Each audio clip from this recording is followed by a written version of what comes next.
বিপ্লবের রাত্রে বিপ্লবী তোফাজ্জল হাতিকরণ দর্শনের আদেশ। বক্সনগরের ফুটবল মাঠের জন্য সাংসদ উন্নয়ন তহবিল থেকে সাংসদ বিপ্লব কুমার দেব এবং প্রাক্তন সাংসদ প্রতিমা ভৌমিক টাকা দেননি বলে প্রকাশ্যে বললেন স্থানীয় বিধায়ক তোফাজ্জল। বিজেপি ত্রিপুরার সভাপতি রাজীব ভট্টাচার্য তাকে বাধা দিলেও বিপ্লবী ভূমিকায় খুব উগরে দেন তিনি।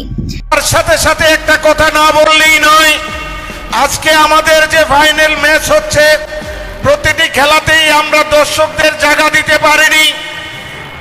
তার জন্য আমরা যাকে ভোট দিয়ে এমপি বানিয়েছিলাম প্রতিমা ভৌমিক মহোদয়া, ওনার কাছে বলেছিলাম যে আপনার এমপি ফান্ডে থেকে আমাদের কিছু টাকা দিন, তাহলে আমরা উত্তর দিকের গ্যালারিটা করতে পারবো।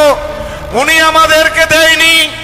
তারপর আমরা যাকে ভোট দিয়ে পাস করেছি বিপ্লব দেব মহোদয় এমপি, তিনি উনাকে বলেছিলাম যে আমাদের কিছু টাকা দেওয়ার জন্য দেয়নি। কিন্তু যাকে ভোট দেয়নি বন্ধু, আপনারা কেউ ভোট দেননি, কিন্তু আমি দিয়েছিলাম একটা ভোট। একটা ভোটের বিনিময়ে যিনি আজকে রাজ্যসভার এমপি, আজকে ঐতিহাসিক মুহূর্তের সাক্ষী হতে আসছেন, তিনি হলেন আমাদের রাজ্যসভার এমপি রাজীব ভট্টাচার্য মহোদয়। ওনাকে যখন বললাম স্যার আমাদের মাঠটার মধ্যে দর্শক জায়গা দিতে পারছি না, আমাদের গ্যালারি নেই উত্তর প্রান্তে, সাথে সাথে তিনি বললেন যে আমি তোমাকে দেব। ওনার এমপি ফান্ড থেকে 50 লক্ষ টাকা আমাদেরকে দিয়েছেন ওই উত্তর দিকের গ্যালারিটা করার জন্য বন্ধু। যার জন্য এই বক্সনগরবাসী পক্ষ থেকে আমি নতজানুভাবে ওনাকে প্রণাম জানাচ্ছি এবং ধন্যবাদ জানাচ্ছি। এই বিষয়ে তাকে কারণ জানাতে আদেশ দেওয়া হয়েছে।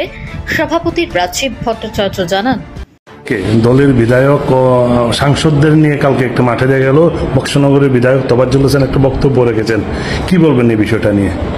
দেখুন, প্রথমত হচ্ছে যে আমাদের দলে থেকে দলের বিধায়ক আর যেই হোক না কেন, যদি আমাদের যারা কার্যকর্তাই হোক, আমাদের নেতৃত্বের ক্ষেত্রেই হোক, যে মন্তব্য করেছেন সেটা ভারতীয় জনতা পার্টির সংগঠন প্রদেশ সভাপতি হিসাবে একদম নিন্দনীয়। একদম এই ঘটনার জন্য ওনাকে আমাদের দলের তরফ থেকে নিশ্চয়ই আমরা আমাদের দলের কেন্দ্রীয় নেতৃত্ব এখানে উপস্থিত রয়েছে, ওনাদের সঙ্গে আমারও কথা হয়েছে এবং যা করার দল সেখানে তার সিদ্ধান্ত জানিয়ে দেবে। কিন্তু মনে রাখতে হবে যে আমরা সবাই একত্রিত। আমাদের যিনি বিপ্লব দেব আমাদের রাজ্যের মাননীয় প্রাক্তন মুখ্যমন্ত্রী, বর্তমানে উনি আমাদের সাংসদ, এবং প্রতিমা ভৌমিকও আমাদের প্রাক্তন কেন্দ্রীয় মন্ত্রী এমওএস ছিলেন উনি।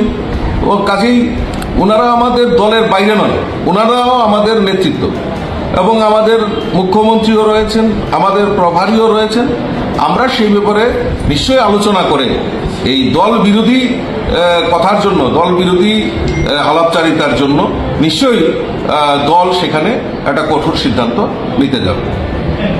Bureau report into Bangla.